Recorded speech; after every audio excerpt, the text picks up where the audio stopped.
Good morning students. आज हम पढ़ेंगे चैप्टर फर्स्ट, संविधान क्यों और कैसे। देखिए, अब तक जो हम पढ़ रहे थे शुरुआती चीजें, राजनीति विज्ञान के संबंध में प्रारंभिक जानकारियां विधिवत रूप से नए सिलेबस के अनुसार आज से आपकी क्लासें शुरू हो रही हैं। अब से जो भी पाठ पढ़ाया जाएगा उससे संबंधित जो है नोट्स आपको मिल जाएंगे पीडीएफ फाइल के रूप में। आपको एक कॉपी बनानी होगी, लगभग 200 पेज के आसपास आप कॉपी बना लीजिएगा और उस कॉपी में वो नोट्स मिले, आप रेगुलर नोट्स को पूरा करते जाएंगे आप। और साथ ही साथ आपको हर पाठ के से संबंधित जो टॉपिक्स हैं उनके वीडियो आपको मिलेंगे, आप वीडियो देखिए। उसके बाद में जो नोट्स मिले आप उन नोट्स को कंप्लीट करते जाएंगे, ताकि जब भी स्कूल खुले एकदम से आपको बहुत ज्यादा काम ना करना पड़े। शुरुआत आपके जो पाठ से है संविधान के बारे में। संविधान क्या है, यानी अर्थ।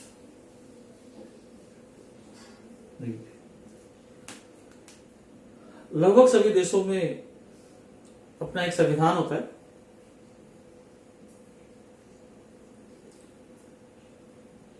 संविधान द्वारा ही ये तय किया जाता है कि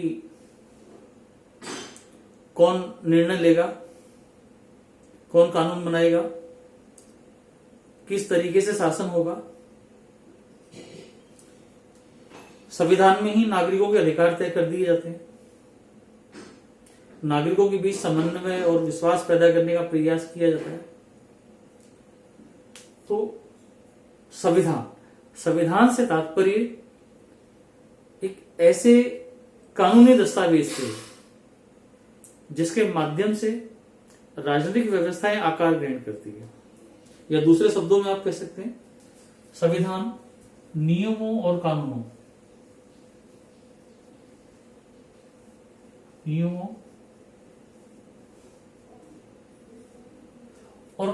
का संग्रह। संविधान क्या है? नियमों और कानूनों का संग्रह, जिसके माध्यम से राजनीतिक व्यवस्थाएं आकार ग्रहण करती हैं या कार्य करती हैं। यह संविधान। अब संविधान क्यों आवश्यक होता है? संविधान की आवश्यकता,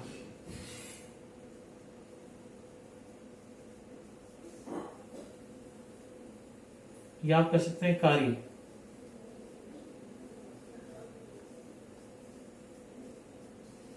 या भूमिका।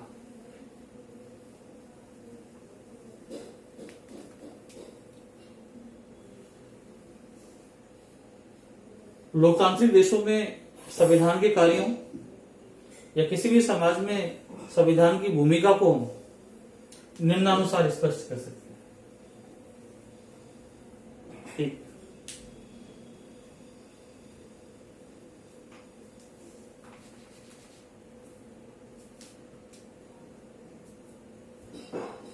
संविधान समाज के सदस्यों के बीच समन्वय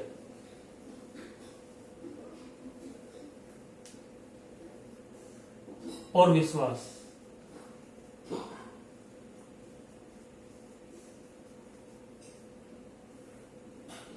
पैदा करता है।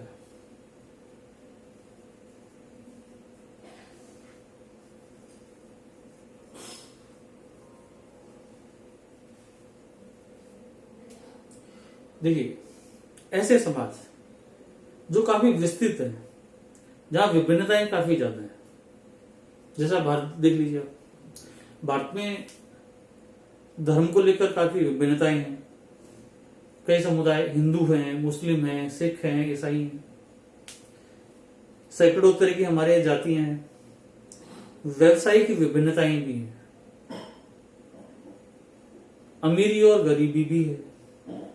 तो ऐसे में सभी लोगों की आवश्यकताएं, सभी लोगों के हित एक दूसरे से अलग होते हैं।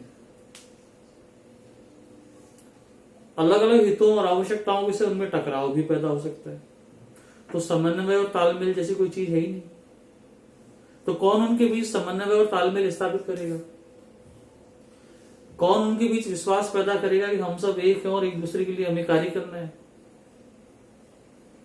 मान लीजिए मैं कोई ऐसे नियम बनाऊं, मैं बनाता हूं नियम संविधान की बजाय, तो मेरे बनाए गए नियमों का पालन तो आप ही नहीं करेंगे। आप जब तक मेरी क्लास में यस सर और क्लास के बाद मैं कोई नियम बनाऊंगी नहीं, बेटा घर जाके आपको 8 घंटे पढ़ना है, 4 घंटे पढ़ना है, या इतने बजे उठना है, इतने बजे सोना है, तो आप उसका पालन नहीं करेंगे, मन मर्जी करेंगे घर पे। या आप कोई नियम बनाए तो उन नियमों का पालन मैं नहीं करूंगा, मैं क्यों करूंगा। लेकिन कोई एक ऐसी संस्था कानून और नियम बनाए जिस पर सबको विश्वास हो कि हाँ भाई ये हमारे हितों के लिए है, एक ऐसा विश्वास जनता में पैदा हो तो सभी उसका पालन करते हैं, तो वो संस्था है संविधान। संविधान ऐसे नियम बनाता है, ऐसे कानून बनाता है जिससे संपूर्ण जनता या सभी लोगों के बीच समन्वय और विश्वास की भावना पैदा होती है। सभी लोग ये विश्वास करते हैं कि अगर हमने कोई नियम तोड़ा तो हम सभी को दंडित होना पड़ेगा, सभी को समान सजा मिलेगी।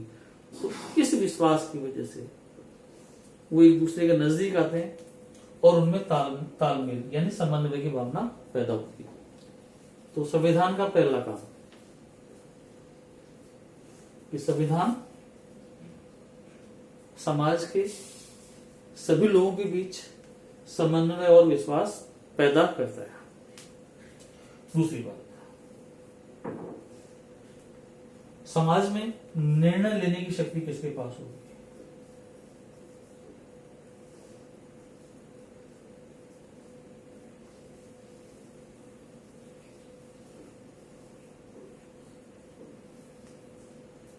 संविधान यह भी तय करता है कि समाज में निर्णय लेने की शक्ति किसके पास होगी।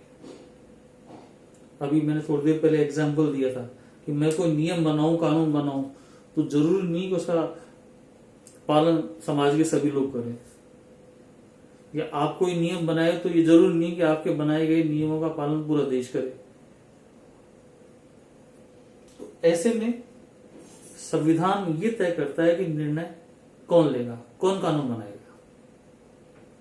जैसे भारत के संदर्भ में, भारत में आप जानते हैं कि कानून निर्माण किसके द्वारा किया जाता है, व्यवस्थापिका यानी संसद। संविधान में बता दिया गया है कि किस तरह संसद का चुनाव होगा, संसद के सदस्य निर्वाचित किए जाएंगे, फिर उस संसद में से किस तरह कार्यपालिका बनेगी और संसद और कार्यपालिका मिलकर किस तरह कानून बनाएंगे, किस तरह शासन करेंगे, ये पूरा स्पष्ट कर दिया गया है, नियम बना दिए गए। तो संविधान ये तय करता है कि निर्णय लेने की शक्ति किसके पास होगी और किस तरीके से वो शासन करेंगे। आपने विभिन्न पदों के आपने नाम सुने होंगे, जैसे राष्ट्रपति है, प्रधानमंत्री, मुख्यमंत्री, राज्यपाल, संसद है, मंत्री परिषद है। तो ये सब संस्थाएं जो है वो संविधान द्वारा निर्मित है और संविधान के द्वारा ही इनके बीच कार्य विभाजन किया गया है कि वो संस्थाएं क्या क्या काम करेंगी, निर्णय लेंगी। तो पहला पॉइंट हमने पढ़ा संविधान की आवश्यकता का। संविधान क्यों आवश्यक है? समाज के सभी लोगों के बीच समन्वय और विश्वास, समन्वय का मतलब तालमेल और विश्वास पैदा करने के लिए। दूसरा है संविधान का जो कार्य है, संविधान ये तय करता है कि निर्णय लेने की शक्ति किसके पास होगी। तीसरा, संविधान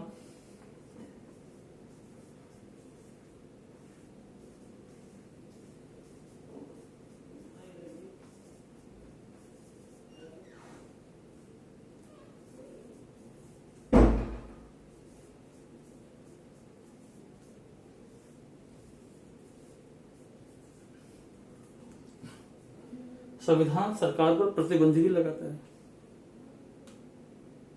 अगर सरकार पर प्रतिबंध नहीं होंगे, जैसे आपको अभी दूसरा पॉइंट आपने पढ़ा कि निर्णय लेने की शक्ति किसके पास होगी, सरकार के पास। लेकिन सरकार मान लीजिए मनमाना निर्णय करे, मनमाने तरीके से काम करे, निरंकुश हो जाए सरकार, आपका पर जो जनता पर अत्याचार हो, तो ऐसे में सरकार की मनमानी को कौन रोकेगा। तो इसका एक तरीका है सरकार जब ये तय संविधान जब ये तय करता है कि भाई निर्णय इसके द्वारा लिया जाएगा, ये शासन संचालन करेंगे, तो साथ ही साथ सरकार उन पर प्रतिबंध भी लगा देती है। प्रतिबंध किस तरह कि वो जनहित को ध्यान में रखकर ही शासन संचालन करेंगे, ऐसा कोई काम नहीं करेंगे जिससे जनहित को नुकसान हो, जनता के किसी वर्ग को कोई परेशानी हो। जैसे एक छोटा सा एग्जांपल है, संविधान द्वारा नागरिकों को मूल अधिकार दिए गए हैं, समानता का अधिकार, स्वतंत्रता का अधिकार, शोषण के विरुद्ध धार्मिक स्वतंत्रता, शिक्षा, संस्कृति का, ये विभिन्न अधिकार जनता द्वारा दिए गए। सरकार ऐसा कोई भी काम नहीं कर सकती, ये संविधान में व्यवस्था है। सरकार ऐसा कोई भी काम नहीं कर सकती जो इन मूल अधिकारों के विरुद्ध हो। बाकायदा संविधान आपको न केवल मूल अधिकार देता है, जनता को न केवल मूल अधिकार देता है, बल्कि उनकी सुरक्षा की गारंटी भी देता है।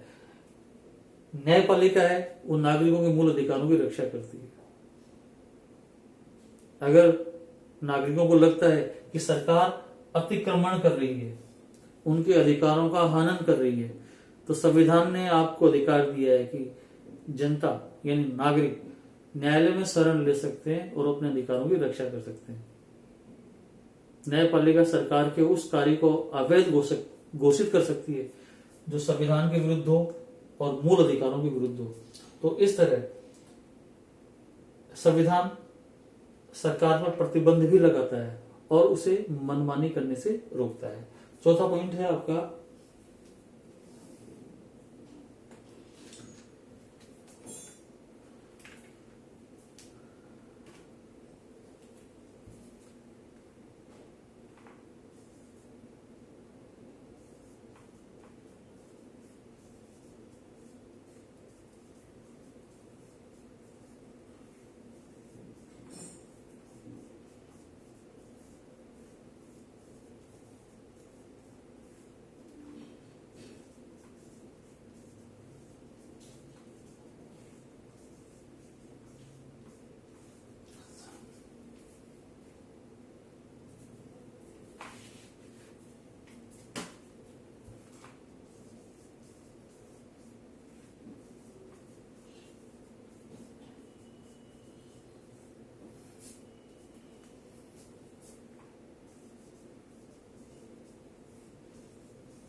इसके अलावा संविधान इसलिए भी आवश्यक है कि संविधान सरकार को ऐसी क्षमता, ऐसी योग्यता प्रदान करता है जिससे सरकार जनता की आकांक्षाओं को, उनकी आवश्यकताओं को पूरा कर सके, उनका हित साध सके। यानी संविधान सरकार को अधिकार देता है, वह ताकत देता है, वो शक्तियां देता है जिसके माध्यम से सरकार उन शक्तियों का प्रयोग करके जनहित के कार्य कर सकती है। तो ये आपके संविधान की आवश्यकता कह लीजिए, चाहे कार्य या भूमिका। आपको ये चारों पॉइंट्स आपको याद रखने हैं और जब आपको नोट्स मिल जाएं तो आप इनको लिख लेना। आपको संभवतः जैसे कल आप वीडियो देखेंगे, कल ही आपको ये नोट्स मिल जाएंगे। आज आप देखेंगे, आज ही आपको ये मिल जाएंगे। जैसे संवैधानिक कार्य, संविधान समाज के सभी लोगों के बीच समन्वय और विश्वास पैदा करता है। संविधान ये तय करता है कि समाज में निर्णय लेने की शक्ति किसके पास होगी। संविधान ये तय करता है, संविधान सरकार पर प्रतिबंध भी लगाता है ताकि सरकार अपनी मनमानी ना कर सके। और साथ ही साथ संविधान सरकार को ऐसी ताकत, ऐसी क्षमता भी प्रदान करता है जिससे सरकार जनता की आवश्यकताओं को पूरा कर सके। यह संविधान की आवश्यकता और महत्व। धन्यवाद।